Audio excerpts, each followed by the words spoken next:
Hello, book friends. I'm back today with another monthly pile of possibilities. Let us find out what books I might possibly read in February.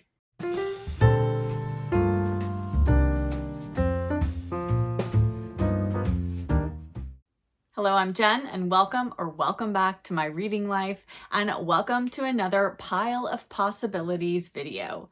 Now, I don't like to use the phrase TBR or to be read because to me that feels like a to-do list. And because I like to mood read and just go where the wind takes me, I like to use the phrase pile of possibilities because I could read these books. I could not read these books. They're just a little bit what's speaking to me right now. And of course, I also have some books included that I'm reading for buddy reads, group reads, and book club. So I will be sharing those as well. But the books in addition to those, again, maybe or maybe I won't get to them, but they're what's calling to me at the moment. And so we'll see if they make it into my red pile at the end of February. But for now, let us find out what is in my big stack. And it's not too big of a stack, I don't think, this month. But I do have a few buddy reads and group reads going on. So let us start with those first. And to start us off, I am going to share what we are reading for the Cozy Reader Book Club in February. And February's book is The Talisman Ring by Georgette Heyer.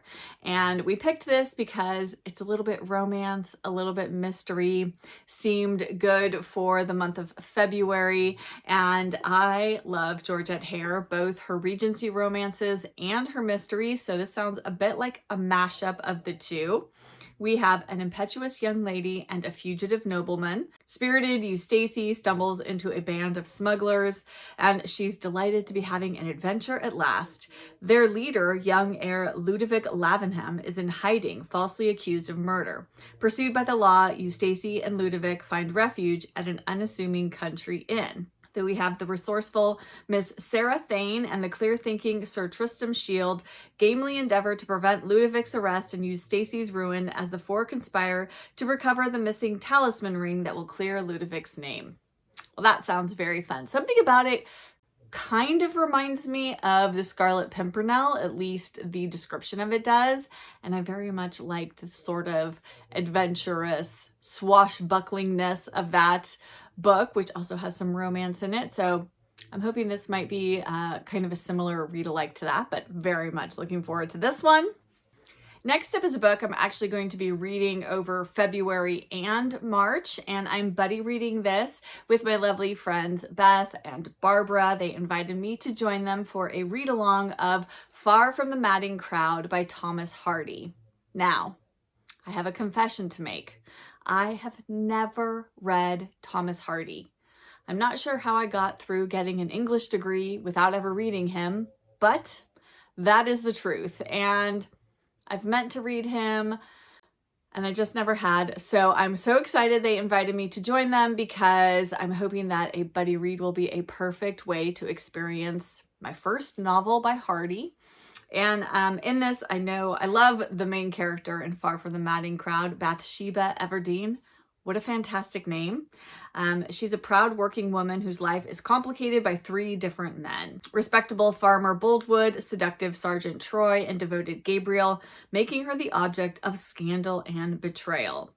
And Far from the Madding Crowd shows the precarious position of a woman in a man's world. Very much looking forward to this one. Yes, excited for my first ever Thomas Hardy. And my next group read is a book that I've had on my shelf. I got from Persephone a while ago. Very excited to give this one a go. And that is The Making of the Marchioness by Frances Hodgson Burnett. Yes, Frances Hodgson Burnett of The Secret Garden fame. And this is an adult novel by her. And it says, Little Lord Fauntleroy and The Secret Garden are enduring bestsellers, but this 1901 novel is many people's favorite. Nancy Mitford loved it, and some American college courses teach it alongside Pride and Prejudice and Jane Eyre. Part 1, the original Marchioness, is in the Cinderella and Miss Pettigrew Lives for a Day tradition, while Part 2, called The Methods of Lady Walderhurst, is an absorbing melodrama. Most novels end and they lived happily ever after, but this one develops into a realistic commentary on late Victorian marriage. Very curious about this one. My friend Rebecca from Rebecca's Literary Wanderings and my co-host of the Cozy Reader Book Club invited me to join her and some other ladies on Instagram who are reading this book. So excited to read this and discuss it with all of them. Yes. Anyone read this? What did you think of it if you did? But I am very, very curious. I've only read The Secret Garden by Frances Hodgson Burnett, so I'm looking forward to reading something that she wrote for adults. And then my final buddy read for February is actually 2 books that I am rereading with my lovely friend Jacqueline. We are going to reread Miss Buncle's book and Miss Buncle Married. I may start Miss Buncle's book before February begins, but our plan is to read them both. I have not reread either of them since I first read them, which I first read Miss Buncle's book, I believe it was 3 years ago now, and I read Miss Buncle Married shortly thereafter because I just couldn't help myself. So very excited to spend more time with Miss Buncle. She's one of my very favorite characters, and yes, cannot wait to revisit these books. I think they'll be perfect for February. And then because I have all of those books that I am really, really hoping I will get to, 99% sure I will get to all of them. I just pulled a few other possibilities for the month. First up, I pulled The President's Hat by Antoine Lorraine. Antoine Lorraine has quickly become one of my favorite authors, and I want to read everything he has written. He is a French author. His books are all translated from the French, and my favorite so far and away is The Red Notebook. I have talked about that ad nauseum on my channel. If you're looking for a fantastic love story book that's not a romance novel for February, I highly recommend The Red Notebook. It would be a perfect read for this month. And I'm going to read The President's Hat. I have this one and 2 others on my shelf, but this is the one that sort of called to me when I was looking at them. It says, could a felt hat have the power to change lives? Dining alone in an elegant Parisian brasserie, accountant Daniel Mercier is amazed when President Francois Mitterrand sits down to eat at the table next to him. After the presidential party has gone, Daniel quickly decides to keep the hat which Mitterrand has left behind. He slips the hat on as he leaves the restaurant. It's a perfect fit, and somehow Daniel feels different. There's always a bit of almost like magical realism happening in Antoine Lorraine's books. So something that's not wholly of the world we live in. So you kind of have to suspend your disbelief a little bit in that way. But I really enjoy that aspect of his books. It just kind of adds a little bit of je ne sais quoi, for lack of a better phrase, to the novels. And I really love French translated literature, so these are right up my alley, and I'm excited to read another one. It's been a few months since I've read an Antoine Lorraine book. And then next up is a Dean Street Press title by an author I've never read before, and this book is Much Dithering by Dorothy Lambert. The synopsis really made this sound like it would be fun for a Valentine's month read. It says, the unlikely heroine of this delightful comedy of manners is Jocelyn Runshaw, a young widow of the local squire, quote unquote, a specimen of human cabbage, who fitted into her surroundings so completely that she was hardly noticeable. But she's about to be noticed a bit more by her jaded, much-widowed mother, Ermintrude, what a great name, who breezes in on the lookout for her next conquest, by her aunt and mother-in-law, who have decided she should marry Colonel Tidmarsh, an elderly and extremely dull retired army man, and by Gervase Blythe, a mysterious acquaintance of Colonel Tidmarsh's, who arrives in town and rescues Jocelyn from a rainstorm before coming under suspicion as a jewel thief. One is safe in assuming that Jocelyn is about to leave her moldering existence behind, but how she does so is the sparkling, cheerful plot of Much Dithering. Well, that just sounds like a lot of fun, and yes, I'm here for a lot of fun in my books at the moment. And one of my rereading plans for 2026 is to reread through the remaining Betsy Tacy books by Maud Hart Lovelace that I have not yet reread. I read them all when I was a young girl. And next up that I have to read are Heaven to Betsy and Betsy in Spite of Herself. So I have this bind up of both books and hoping to at least get through Heaven to Betsy, if not both of them in February, but I will just, read them when I can and finish them whenever I do, but those are next up. And so I wanted to start going on these rereads because I'm very much looking forward to them, and I love Betsy Tacy. Anyone else love Betsy Tacy? And if you haven't read Betsy Tacy, I highly, highly recommend them. They're lovely.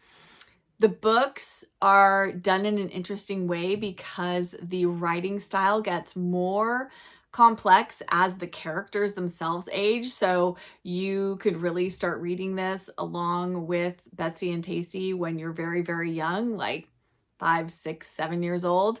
And that story will be much simpler than as they go along, they get more complex. And I just love that that's how Maud Hart Lovelace wrote this series. So you can kind of grow with the characters.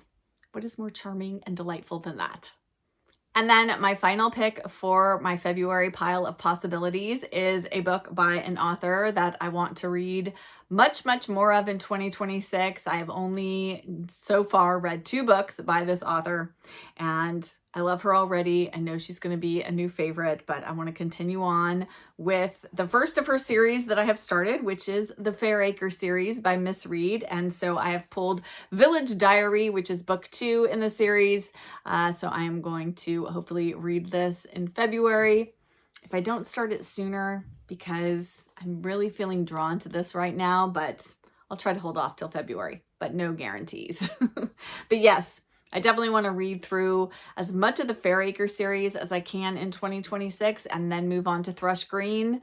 Yes, and I have quite a few of the books already on my shelf, so it should be very easy to make my way through them. I just need to keep pulling them off my shelf as I finish one and start on the next one. So hopefully I will continue to do that this year.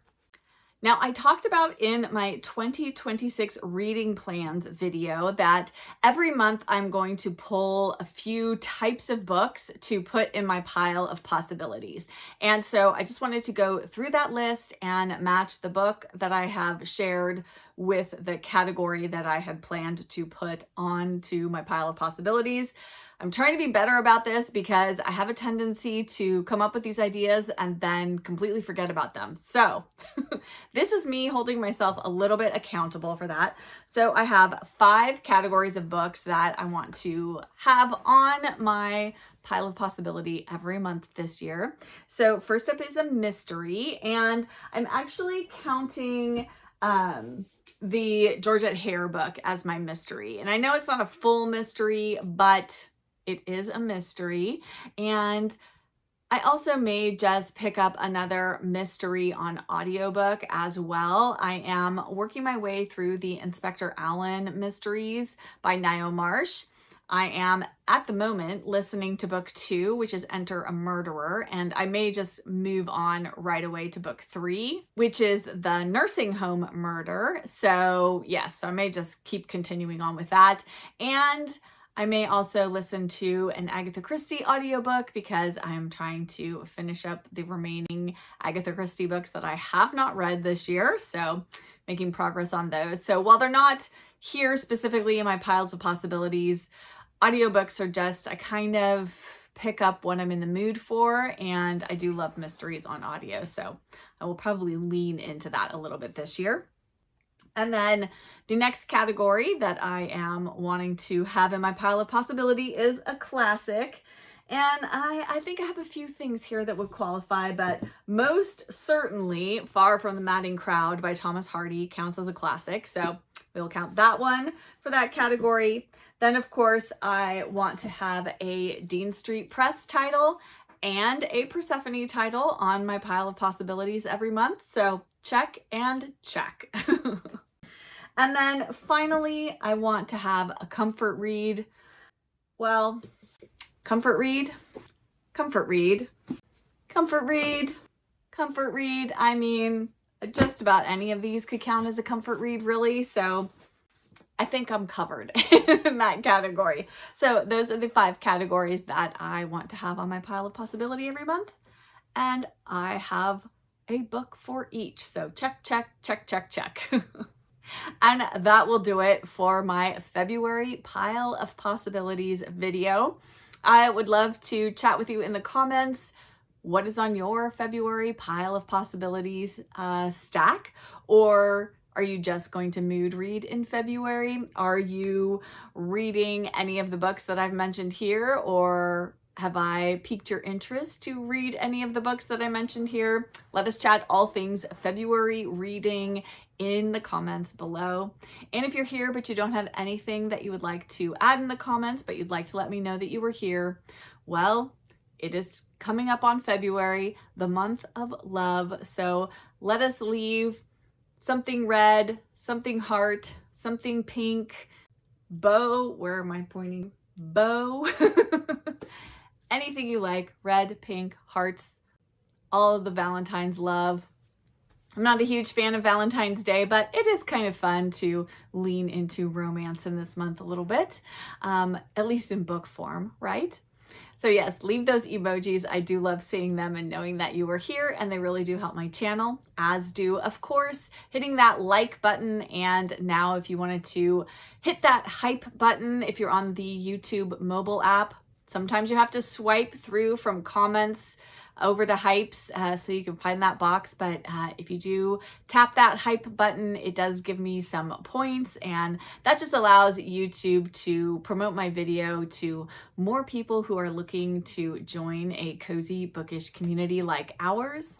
And if you're new here, if you've just recently found me, I would love it if you would hit that subscribe button and join our cozy bookish community. We would love to have you here.